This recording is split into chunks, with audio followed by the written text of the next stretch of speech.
Mira start with you when you were at Wasserman? No, the family. So the original, all those guys are original family. So I started the family in 1998. Got it. And then I partnered with Casey. I met Casey in late 2002, and the founder of Wasserman. Right. We kind of closed the deal in 2003, and I mean that company now obviously different. But then I was the first agent ever at Wasserman.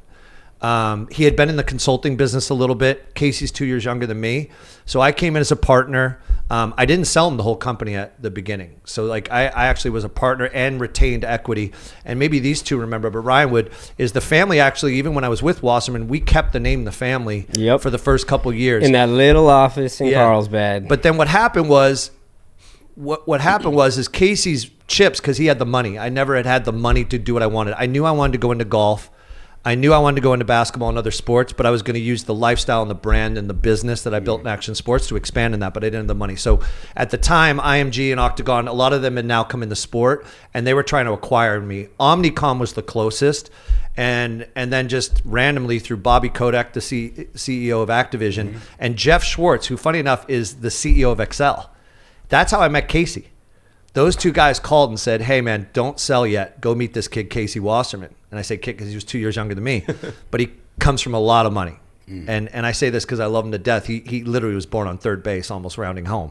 And so I said, all right, I'll meet him, whatever. I had no idea who he was. And he came in my office in Carlsbad, and my conference room was the kitchen.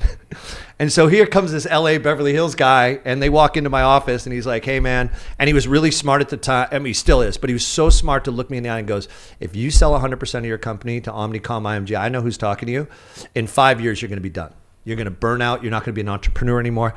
Come partner with me and grow something special. And I spent 19 years doing that. So the family, when I relaunched the family in June of 2019, I took the name back because we always kept it trademarked. I knew someday I would want to do something with it. I didn't know what at the time. And so then I relaunched the family. So yeah, that was all pre-Wasserman Mira. I actually signed Ryan Nyquist first. Wow. Because God rest his soul. And now we just launched the Dave Mira Foundation, which I'm on the board. You know, Dave is, you know, maybe we'll touch on this. I think it is important to touch this because across all men, you know, mental health is really important to me in life now. And Ryan was in the car the other day with a client of mine that I sent away to deal with some trauma, not rehab, not alcohol and drugs, which I've done that 6 or 7 times with different athletes. But this is more just childhood trauma, some other forms of addiction, that sort of stuff. And Ryan and I were driving out to the desert, and he's very close with this person too. So I felt comfortable, and you know, it is what it is.